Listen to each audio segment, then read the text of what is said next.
Premier League football is just around the corner. We got a little extra week to go as we don't play until Monday night. Frankie, how is oneself? Yeah, very, very good. Refreshed. Little bit of time out from football.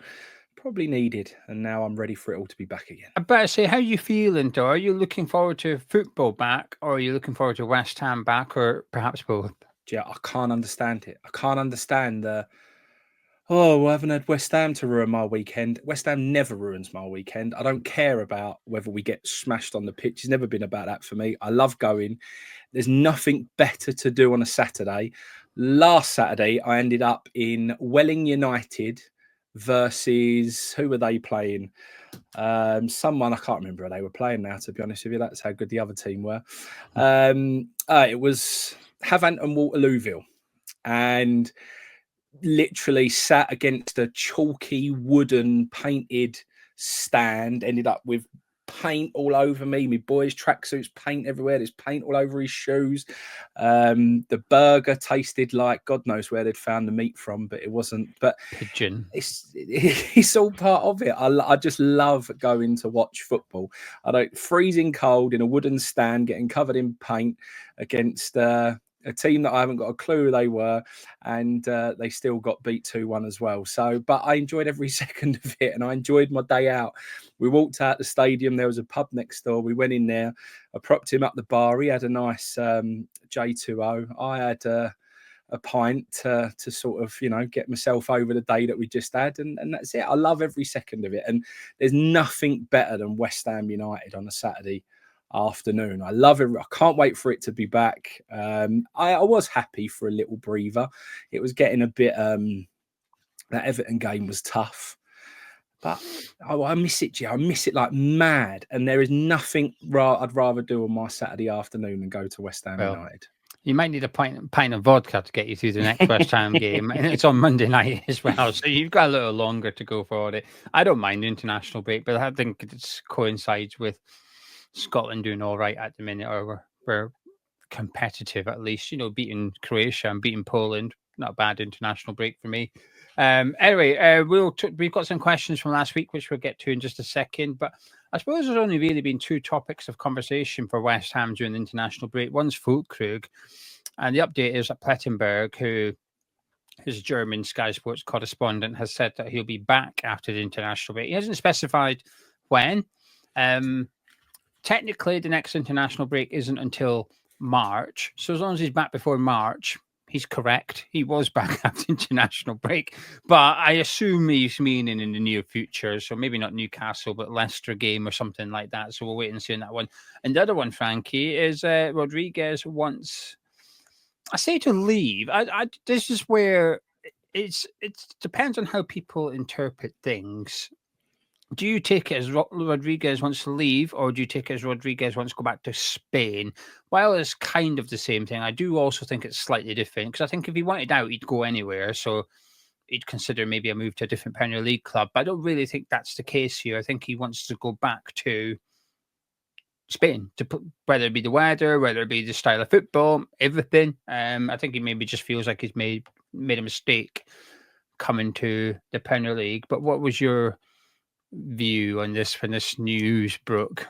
He certainly made a mistake coming to the Premier League, and I think we could all see the mistake that he'd made by coming to the Premier League. That was glaringly obvious in pre-season. So I think he's just out of his depth. I think it's totally the wrong game for him. Where else does he go? You say he can go somewhere else. Where he's going back to where he was comfortable, I suppose.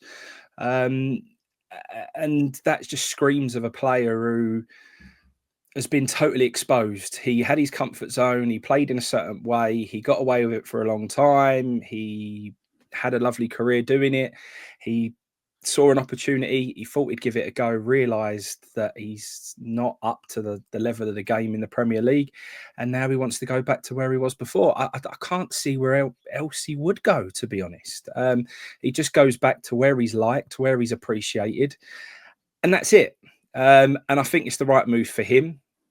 I'm not saying it's the right move for West Ham, because I think we're short in that area already. However, I just think it makes total sense. And I'm not sitting here disappointed by him wanting to do that. I'm sitting here thinking, actually, I think you absolutely, it's the right thing for you to do, and probably the right thing for us. But I do feel like, and it was really interesting with Gonzo's video that he did on the forum channel about the situation and saying, you know, because it was it looks like it's a free transfer, but there was a big agent fee that was paid and there's a big signing on fee that was paid. West Ham is still financially, you know, in the hole by bringing him to West Ham. And I think it's only fair that some of that is, you know, comes back the other way. You can't just go, right, you've given me a lovely big signing on bonus. My agent's been paid lovely. But now send me back to Spain. But this time round, you ain't getting anything coming your way. That don't seem right to me. So I don't know. I don't imagine that he's on big wages. I haven't heard what sort of wages that he's on with us and what that sort of money is. But yeah, I'll just be glad to see the back of him, to be honest. Frankie, I forgot to promote Surfshark, so I think what I might do my little promo now. We'll edit it in, correct? Go for it, mate. Go for it. Right then, this video is in collaboration with Surfshark, and they've got a Black Friday deal for you as well. You still get 4 months free with Hammers Chat. Go to surfshark.com/Hammers Chat and you get 4 months free. However, it's cheaper. It's a lot cheaper. If you take the most popular package, which is over 2 years, it's less than £2 per month. There's a whole host of reasons to get a VPN. Frankie has a VPN as well to keep himself safe while he's browsing online. It works at home. It works when you're at work. It works when you're connected to public Wi-Fi. If you go around your mate's house connected to Wi-Fi, don't worry. Your VPN still keeps that device protected. Two of my favorite things. Number one is when you go away, you can change your geolocation. So if you go to France and you want to watch the content back in the UK, you just change your location to say that you're back in the UK and you can access content as you normally would. And second of all, you only need one account. One account covers multiple different devices. So you sign up, you pay once using the Black Friday deal on Hammers Chat. And then you sign in on your phone, on your iPad, on your computer. They're all protected through just one account. Plus, there's a 30-day money-back guarantee as well. So if you give it a try, you don't like it, you come to 28, 29 days in, don't wait till day 30. Makes me a bit nervous, that one. Wait, after 4 weeks, you think, you know what?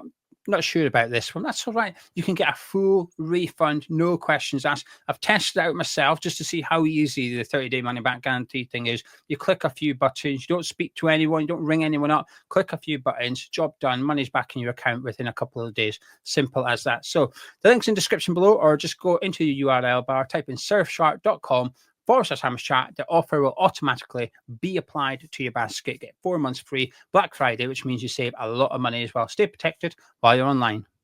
Yeah, the thing is with the sign on fee, you pay it over their contract. So we wouldn't have paid all of it. But the problem is, 2-year contract means we paid half of it. So it's still a hefty outlay that we put on there. But like you said, the talk of it from West Ham side of things are that we are willing to sell him. It's just a case of you're going to have to pay us for him, Phil. We want a few million quid. And I think that's quite damning that, you know, the source behind this is David Sullivan. And it's quite damning that already Sullivan's accepted that we should possibly cash in on Rodriguez. It's quite decisive from him. So, yeah, that's not worked out. And I think what might be also damning, and this is where I'm maybe reading too much into it, is that was a player Lopetegui wanted. So if you look at how the transfer window was cut up in regards to whom wanted whom, with Sullivan, Steiden and Lopetegui, and Lopetegui's camp, you know, Kilman's definitely in there, but so is Guido Rodriguez. And he didn't get many players, Lopetegui. Some were Steiden's and one was Sullivan's apparently. But to then say, right, we're going to let him leave, and also put aside what you think of Rodriguez for the next 2 minutes, Lopetegui plays him a lot, like pretty much every game. He's a key player under Lopetegui. And if you're going to turn around to your head coach who's under pressure and say, right, well, that guy that you're playing, he's going in a month, by the way. Yeah, I mean, talk about, you might as well just tell Lopetegui you're off at some point soon. So we're selling the players that you are currently using. You're just going to have to start playing ones that you aren't, such as Andy Irving. You're just going to have to start playing him. Because like you said, we are a little bit light in that department. And even if we got 3 million for him. What are you doing with that in January transfer? And you ain't bringing anyone in for 3 million quid. That's a loan fee. You're basically borrowing somebody else for the next 6 months and praying that you get that one right. Strange situation, really. Strange situation. But Because do you think it's only strange because he's played so many minutes? Like you said as well, you sort of said, oh, well, we was really seeing him as being sort of second to the other options that we had available. But because he's played so much, which no one really expected, it feels strange. If he hadn't played the minutes and he'd come over, it was someone of that age. And we've been here before. Who was that other defender that we brought over at the later stages of his career from Spain? who? I don't think he ever played a game for us, did he? Arbeloa. Yes. Arbeloa. Yeah, he hated it. He Yeah. went to the pub when West Ham had a game on because he wasn't in the squad.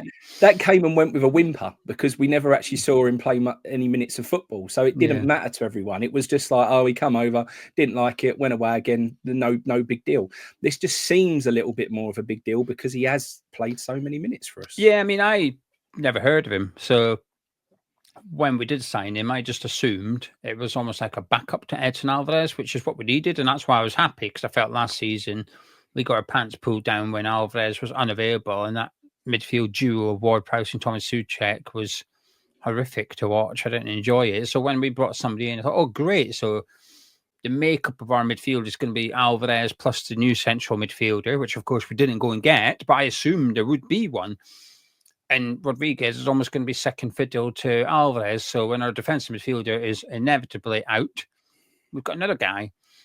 To see them play together as much, didn't really expect it. But then Alvarez has been unavailable for a few games already due to red card. So there is that element. But I think the reason I think it's a bit of a mess is just that whoever assumed he'd be quick enough for the penalty. I don't have much concerns over his ability on the ball, for example, or his reading of the game, but he's not quick enough for the Premier League, and he's also been asked to use his pace, which he doesn't have much of. He's getting dragged out wide to cover for the fullbacks and stuff. So my concern regarding Rodriguez is the fact that we brought him in thinking he would be able to do the job he's been asked to do. When the first game of the season against Aston Villa, you were watching him thinking, my word, he's slow. And I know at the start of the season, you can say it's fitness, but pace isn't fitness. It's two completely different things. You know, if someone's not able to last the 90 minutes or they look a little bit rusty, that's fine. But when you're getting completely bypassed by attacking midfielders, that's going to continue. You're either fast or you're not fast.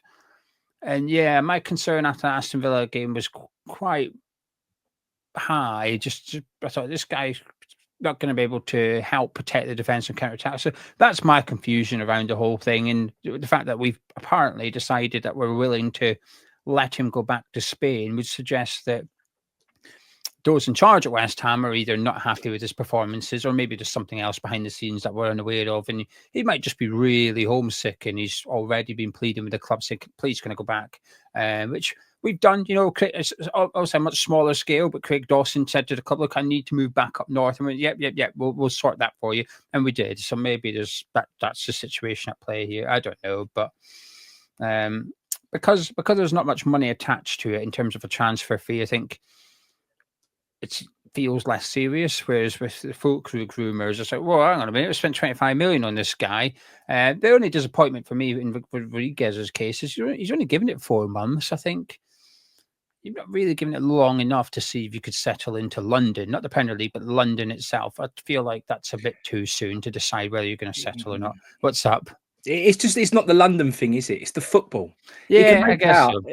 Look, he's got pride and, you know, he's a professional footballer. He ain't going to sit there and go, look, I ain't cut out for the Premier League, that I've got to go somewhere else. But so I don't think I think the London thing's an excuse.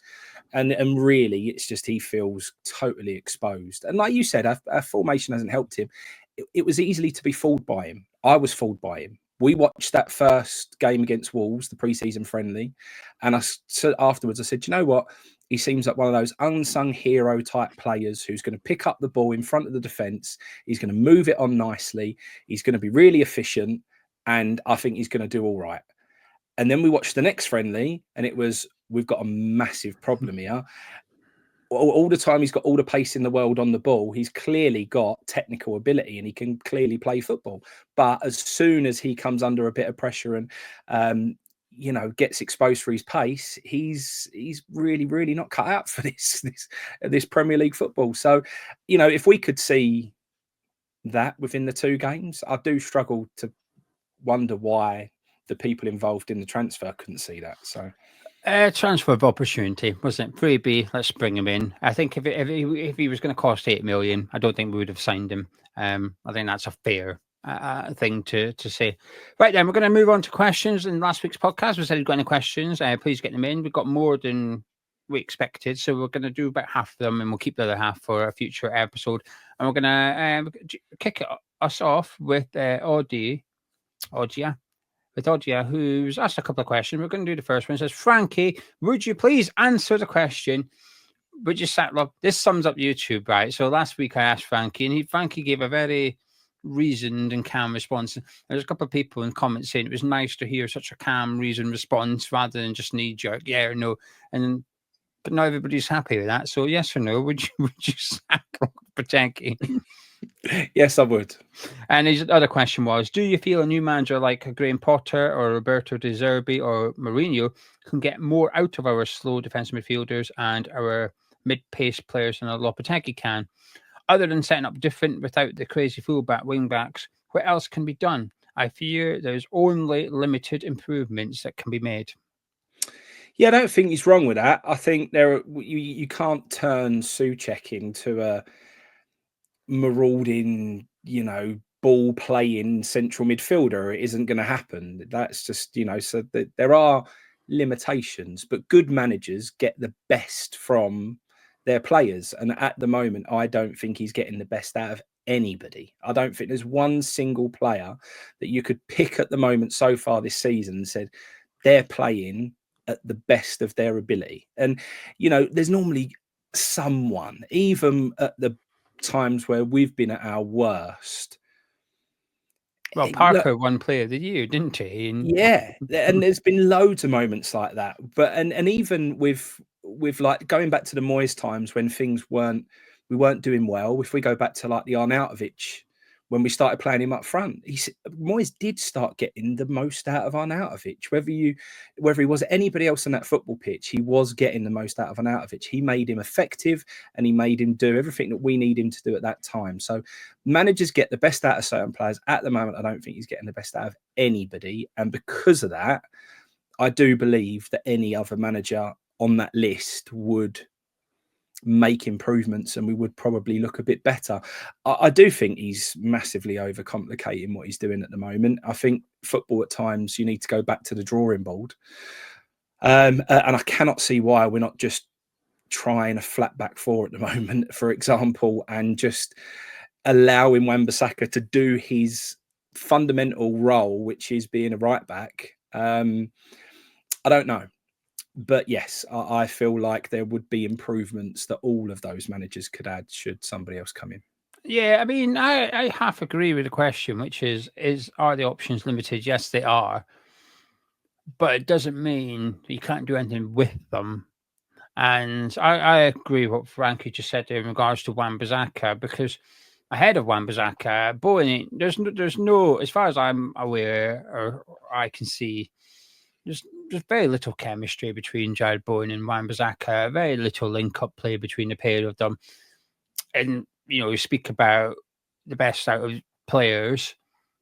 And that's one thing I never understood the criticism, but some people used to use it as a criticism against Slaven Bilic. Say, he was only good because he had Dimitri Payet. Payet carried him. But I never understood why that was a bad thing. So he recognised he's got this incredibly talented player and he got the best out of him and that made us tick. So what's the issue with that then? Because other managers wouldn't have got Dimitri Payet playing that good.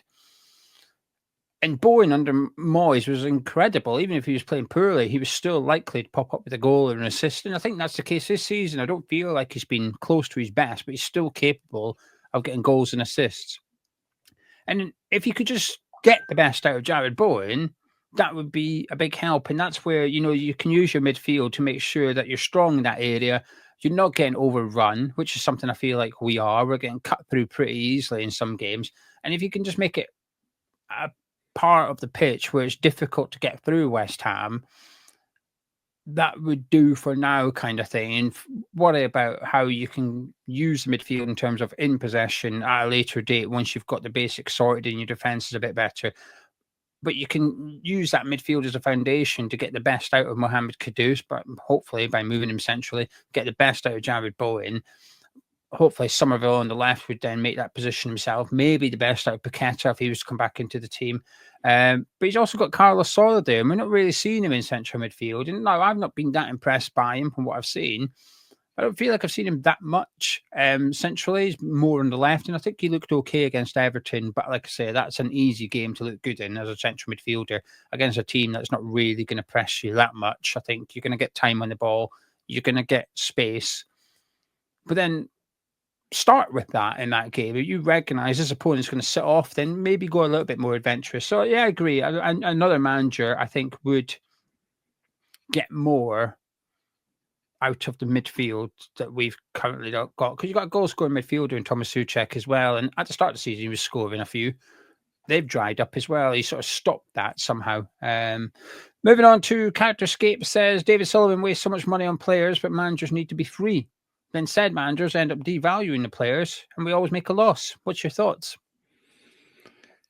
Yeah, I mean, that's been happening for a while now, isn't it? That's not just this season. It's been happening season after season, regardless of who the man in charge is. It seems to always be the case. And we're just doing money in cold blood over and over and over again. I mean, and the thing is, when you're the size that West Ham are, we can't afford to just keep doing our brains and just, throwing money down the drain all the time. It's so frustrating. If anything, we need to be the opposite. We need to be bringing players in that we sell on for more money to keep us progressing and moving in the right way. And we wonder why we have these 1 step forward, 2 step back. Well, they play a big part in that, because we're not financially able to go and make the signings and transfers that we want. I mean, I'm pretty sure that, and this is quite an interesting way of looking at it. If we'd have bought in Haller and sold him for 50, 60 million, if we'd have bought in Scamacca and then sold him for 70, 80 million, do you think we would have divvied around with Duran so much in this window? We would have just gone, there you go, mate, because we've got money coming in all the time. We would have had the finances there. Instead, we've always got to be thinking, can we afford this? Is this the right move? What about other positions? What about this and that and the other? So it hits us all round. It massively affects us, and it isn't, for a club like West Ham, it's not a good place to be. And especially when you see other teams doing it so successfully and bringing players in and continuously selling them for more money than what they've paid for them. So, yeah, we've got a big problem with doing that, and it's something that's got to change. How it changes, well, I thought Stuyton was the man for that. But it looks like even with the players that he's signed, we might fall into the same trap. So, yeah, tricky one. Yeah, I mean, I agree with what Characterscape said there, 100%. The only two reasons, sorry, I can, and I'm not saying I agree with these, this is me pretending David, I'm doing psychology on David Sullivan without David Sullivan here. I'm trying to guess why Sullivan does do this. There's only two reasons I can really come up with. First of all is, if you buy a player doesn't work out, and generally you'll be able to recoup some of your money. Take Saeed Benrahma, Pablo Fornals. Tilo Kehrer is a really good example. Bought him for about 10 million, played him for a year and a half, sold him for 10 million. Happy days, you just got your money back then. You get a player wrong. You can usually, not always, there's plenty of cases, especially at West Ham, where you've basically had to give them away, like Felipe Anderson and Nikola Vlasic. But even Scamacca, if we call that a failure of a transfer, it only costs a couple, a few million in the end, given what we paid, what we actually paid, and what we received. It costs us some money, but not loads. But a manager, you pay him to leave. You have to give him money, and I think maybe Sullivan just is scared that he's going to get it wrong, and it's going to cost double. So if you pay 10 million compensation, 10 million to get the manager in, doesn't work out, you've then got to pay him up his contract. I would assume, I don't know, I haven't looked into this. I would assume there's some research done as well. I would assume that generally, if you pay for the manager, they tend to get longer contracts as well. why you're not going to go pay 10 million and give them a 2-year contract, are you? It's probably going to be a 4 or 5 year deal that you get them in on. Therefore, the compensation package is worth more. And I appreciate you can put clauses in these contracts. So we do sack them, it'll only cost X million rather than the whole contract. I would suggest maybe West Ham don't do that. Otherwise, would Lopetegui have been sacked if there was an agreed compensation earlier on in the contract? I don't know, possibly. So that's one reason. The other reason is David Sullivan can go on Google. I'm trying to remember. We signed a player from the second division in a South American country or Central American country recently. Was it Enner Valencia? Where did we get him from? We signed a striker that was top goal scorer in the second division of their country.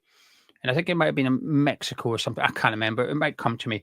Anyway, you can access that information. You can go on Google, top goal scorers in Argentina, and there's your answer. All right, let's have a look at this guy, right? It's easy to identify players. I think it's actually quite hard to identify managers because we can all do it, right? We're all just, everyone watching this and listening to this right now is what I would class as an average football fan, right? I don't mean any disrespect to you, but I'm not slagging you off. There's nothing wrong with that. Me and Frankie are average football fans. We're nothing special. Just two gobby West Ham fans on a podcast once a week together. That's all. But what I'm trying to say is, if I was to ask Frankie to name 10 strikers in Italian football, he could probably do it. 10 strikers in Germany, he could probably do it. If I asked him to do 10 managers in Italy or 10 managers and pick a country, I'd be very impressed if he managed it. That's my point. It's easy to know strikers. It's easy to know players. It's easy. You pick up a 442 magazine every week. There's lists on top 10, top 50 wonder kids in the world. Ah, brilliant. This guy's done all my research for me. Thank you very much, mate. I now know the top central midfielder in French football without even looking. I think it's much harder to identify a manager. I think you can get away with players coming over and not speaking English. I think it's much harder to bring a manager over that doesn't speak a word of your language. I think that's more difficult. So I think that barrier is possibly why David Sullivan restricts himself. When it's Premier League experience is what's the thing that gets put out there. And I agree, look at his managers, although Slaven Bilic technically didn't have any as a manager. I think it's more speaking English I think that's his barrier. Unless I can speak to this geezer, I ain't employing him because how am I going to communicate with him? So those are the only two reasons I can give. What do you think?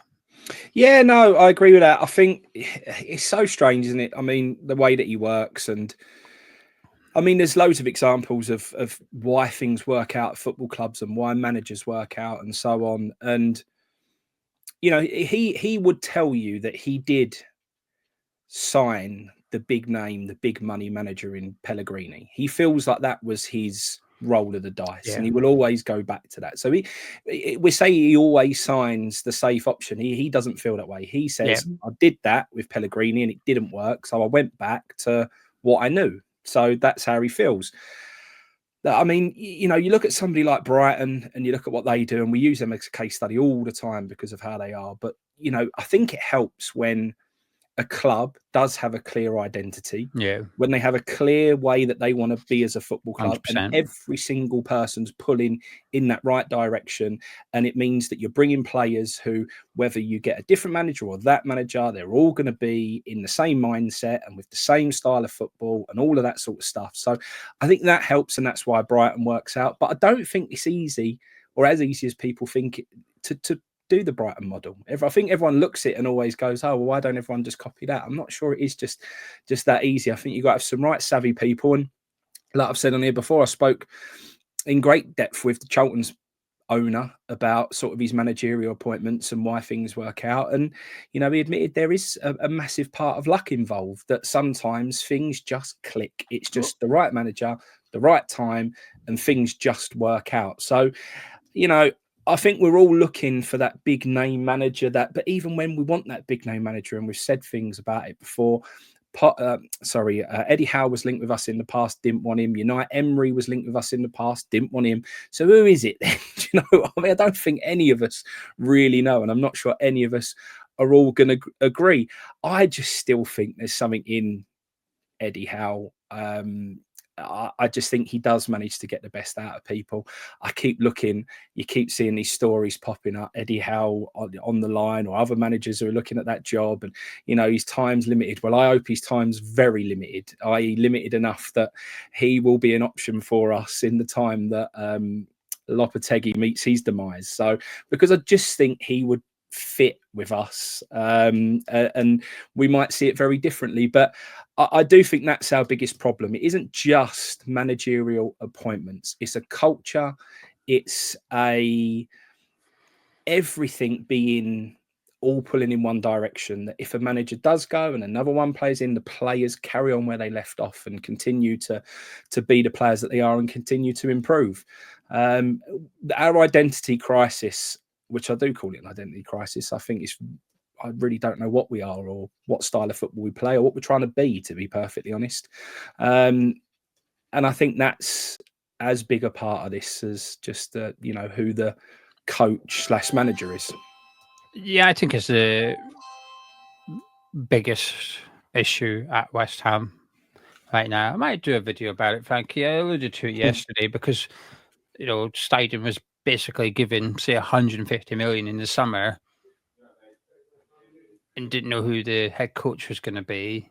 And then it was Lopetegui, and it feels like he's gone off spending money for a different type of head coach to the one we actually appointed. And if you believe that we tried to get Amorim in and ended up with Lopetegui, they're completely different types of playing styles.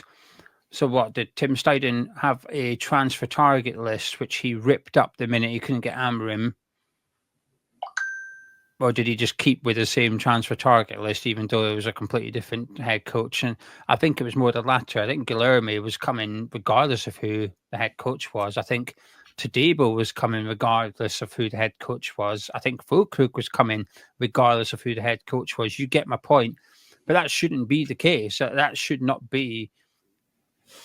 It should be we're getting these players because it will suit the head. I don't know who the head coach is going to be, but I know how the head coach is going to play. That's why we're bringing in these players. And I don't think that is what happened in the summer at all. Who's to blame? Them all. I think they're all to blame. I think they're all responsible, some more than others, but I don't think any of them are looking squeaky clean. All this. If anything, I think Lopetegui is the one that looks better out of the three in regards to the poor planning.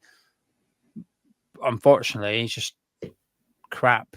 It doesn't make him doing a good job. It just means that he's maybe the least responsible for the failure of the biggest issues at West Ham at the minute, but he's the most responsible for the failure of what's happening on the pitch at West Ham at the minute.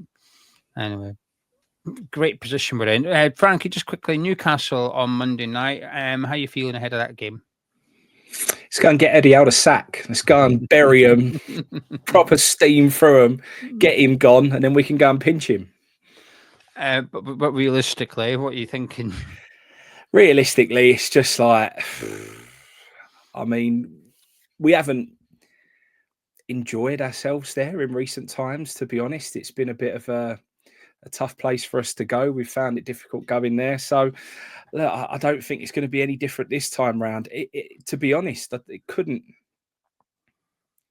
really be, and we keep saying this every single time. You go, there couldn't be a better team to play at this time. There couldn't be a worse team to play at this time. Well, I feel like it again. I feel like going to Newcastle, a high pressing, intensity style of play, all the way up in Newcastle. The temperature's dropped. It's freezing cold. All those players who haven't really got the bit of grit and bite about them at the moment, I wouldn't be surprised if they go missing even more in a freezing cold Newcastle on a Monday night. Yeah. So everything about it just screams of disaster, to be honest. Yeah, completely agree.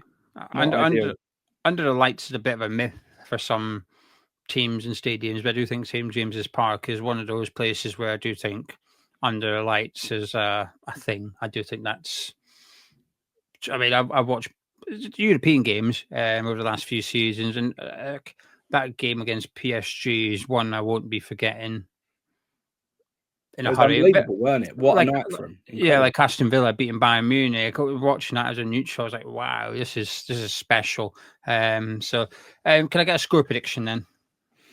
Score prediction for that one. You know, I always back West Ham. So how can we win against Newcastle away?